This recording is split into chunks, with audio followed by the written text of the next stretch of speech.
There is a money pattern that some families have quietly carried for thousands of years, and it is built around one number 7. Once you see it, you start to understand why some people work hard for decades and still feel stuck, while others build something steady that lasts beyond one lifetime. This is not magic. It is not a trick. It is not secret bank language. It is a rhythm. And when people miss that rhythm, money slips through their hands no matter how much effort they pour into life. Let me ask you something real. Have you ever checked your account near the end of the month and honestly wondered where it all went? You worked, you pushed through tired mornings and long nights, you gave your energy, your focus, your time, and still somehow the month felt longer than your money. Maybe you tried to budget, maybe you watched all the advice videos, maybe you cut back, tracked expenses, made plans, and still felt like something deeper was off. Like there was a hole somewhere in your financial life that no spreadsheet could show you. Stay with me, because what I am about to share may change the way you think about money forever. It is simple, but it is not small. And if you apply it the right way, it can shift not only your finances, but your peace of mind, your decisions, and the future you leave behind. Most people are told the same shallow answers. Work harder, hustle more, sleep less, push more, never stop. But that advice has broken many lives. It has emptied minds, drained marriages, damaged health, and still left people with very little to show for it. The deeper truth is that money does not only respond to effort, it responds to order, it responds to timing, it responds to what you repeat. In Jewish teaching, there are ancient ideas about cycles, release, giving, and wise limits that helped families survive exile, crisis, loss, and collapse again and again. These ideas were not built in easy times. They were tested under pressure. That is why they still matter. At the heart of this way of thinking is what I call the 7-7-7 rule. 3 sevens. 3 movements. 3 habits that create a different relationship with money. And no, this is not about becoming rich overnight. It is about building a life where money stops running wild and starts serving a purpose. Watch closely now, because each part matters. If you miss one, the pattern feels incomplete. But when all 3 work together, something powerful begins to happen. Your work gains direction. Your spending gains control. Your giving gains meaning. And your life stops feeling like a constant emergency. That is where the real change begins. The first 7 is about work and rest, and many people ignore it because it sounds too simple. But simple does not mean weak. There was an older woman who came to this country with almost nothing. No strong connections, no high title, no perfect start. Just courage, discipline, and a small amount of money hidden away for survival. Over the years, she built a small business. Then she grew enough to own the place where that business stood. Later, she left behind something real for the next generation. When asked how she did it, she did not say, "I just worked harder than everyone else." She said something far more powerful. She said, "The secret is not only in how hard you work, the secret is in when you stop." That sounds strange in a culture that praises non-stop motion. But in Exodus the command is clear: 6 days of labor, then the 7th set apart for rest. Many people hear that as only a religious instruction. But it is more than that. It is also financial wisdom. Because when you never stop, your judgment gets cloudy, your mind gets noisy, you say yes too fast, you buy comfort because you are exhausted, you miss patterns, you miss timing, you miss danger, and you miss opportunity too. This is where many hard-working people quietly lose money without even noticing. Not because they are foolish, because they are tired. That older woman closed her shop each week for rest, while other people stayed open longer and laughed at her. They thought she was losing money, but rest sharpened her thinking. It gave her distance. It gave her eyes to see what others missed. She could think about pricing, inventory, timing, customers, change, expansion. She was not trapped inside the panic of constant motion. That matters more than most people understand. Burnout is expensive. Desperation is expensive. Confusion is expensive. In Jewish teaching, provision is connected not only to labor, but to how a person honors sacred rest. That means rest is not wasted time, it is protected time. It keeps your life from turning into blind survival. So the first part of the rule is this: work in a 6-1 rhythm, 6 days of focused effort, 1 day of full rest. Not lazy drifting, real rest. Step back, look at your spending, think about your direction. Notice what is pulling you off course.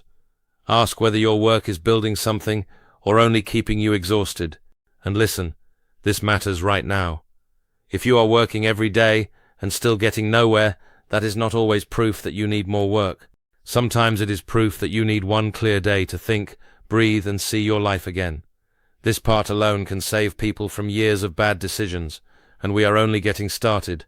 The second 7 goes deeper, and this is the part modern systems rarely want to talk about. In Deuteronomy, there is a command tied to the 7th year, a release. Debts were not meant to live forever. The slate was not meant to stay heavy forever. Every 7th year brought a kind of financial reset. Now think about how opposite that is from modern life. Today, many people are trained to believe debt is normal, endless, and unavoidable. Pay the minimum, carry the balance, stay locked in, keep dragging old obligations into new seasons. But ancient wisdom saw something dangerous in that pattern. It saw that when a person never releases what is no longer healthy, debt becomes more than a number. It becomes a weight on the mind, a pressure on the home, a fog over every decision. There was once a man who had built a strong real estate business. Then a crash came. The numbers turned brutal. He was left holding massive debt, multiple properties, sleepless nights, and a life that felt like it was collapsing from the inside. One morning he sat in his car and could not even make himself go into work. That is how deep financial stress can cut. It does not only hurt the wallet, it crushes the spirit. But then he was told something unexpected. Maybe this is not only destruction, maybe this is your year of release. That idea changed him. Instead of clinging to everything from fear, he sat down and made a complete list. Every payment, every property, every subscription, every contract, every commitment. Then he asked one hard question. If I were starting fresh today, would I choose this again? That question is sharp. It cuts through pride. It cuts through denial. It cuts through habit. And that is exactly why it works. Some things stayed, many things had to go. He sold assets at a loss. He ended draining partnerships. He cancelled recurring costs that had become invisible. He stopped paying for the image of success and started rebuilding from truth. It took time. It was not dramatic overnight. But the weight got lighter. His income was lower for a while. Yes, but his outflow dropped so much that he finally began to keep more than he lost. Years later, he had rebuilt with more peace and far less debt. That is the second 7. Every 7th cycle, whether you do it every 7 months or every 7 years, stop and audit your financial life. List everything. Look at it cleanly. Release what is dead. Release what is draining you. Release what you keep, only because you are ashamed to admit it no longer serves you. If you are still with me, this next part is where the script turns. Because the third 7 is the one that changes the atmosphere around money itself. The third 7 is about giving, but not in the weak way many people think about it. Not random giving, not guilty giving, not leftover giving. In ancient Jewish thought, giving was tied to righteousness, order, and trust. There is a moment in Genesis where a man, with no comfort and no clear future, makes a vow that from what he receives, a portion will be given back. Notice the timing. He does not make that promise when life is easy. He does not make it when he is secure. He makes it in uncertainty, in lack, in a place where most people would say, I need to hold on to everything. That is what makes the lesson so powerful, because true giving begins before abundance, not after it. Later, in the 7th year cycle, special giving also moved toward the poor, the outsider, the widow, the orphan. Money was not supposed to freeze in one place. It was meant to move with justice. That is the point many people miss. Giving is not just kindness in this way of thinking. It is alignment. It is putting money back into healthy flow. There was an elderly widow in one neighborhood who lived on very little. People worried about her. They assumed she had to clutch every dollar tightly just to survive. But month after month she still gave something. Sometimes small, sometimes very small. And when people told her to stop, she would say, I cannot afford to stop. That line sounds simple, but it carries deep strength. Why would someone with so little still give? Because giving was not, for her, a loss. It was a declaration. It said, I will not let fear become my only financial strategy. It said, I trust that money has a right order, and I will live inside that order.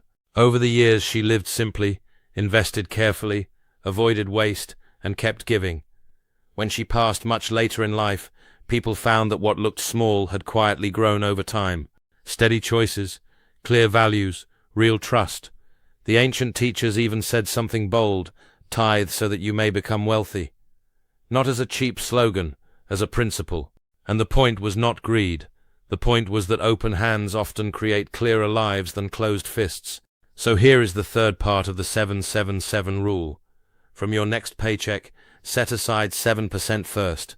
Before bills, before shopping, before comfort spending, before the month starts pulling at you from every side.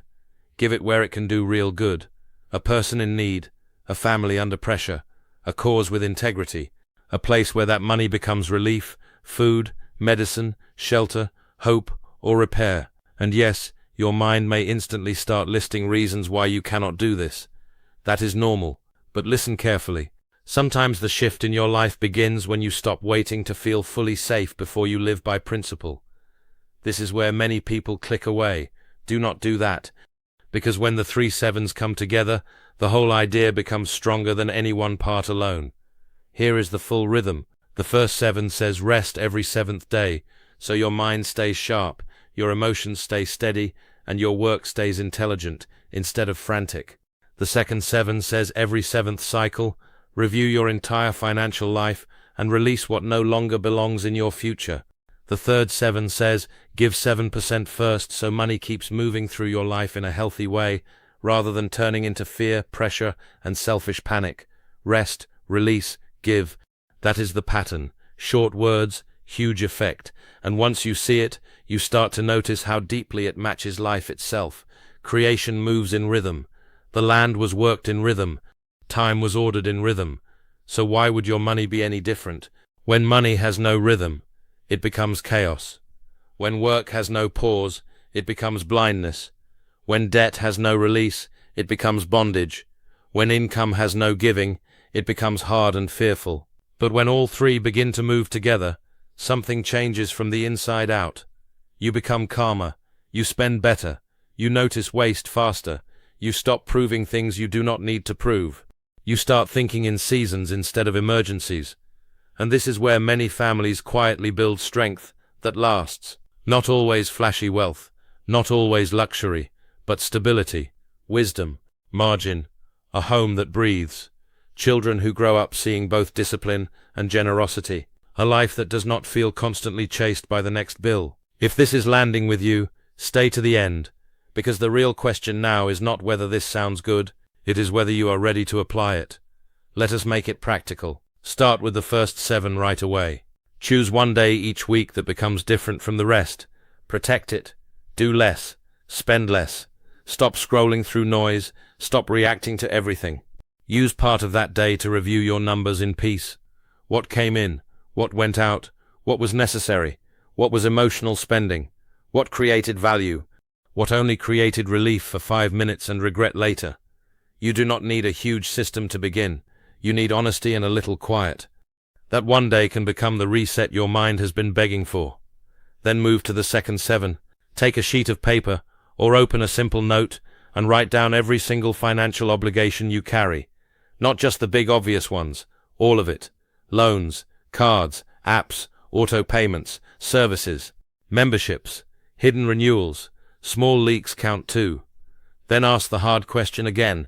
If I were beginning from 0 today, would I sign up for this? If the answer is no, begin the release process. Not later.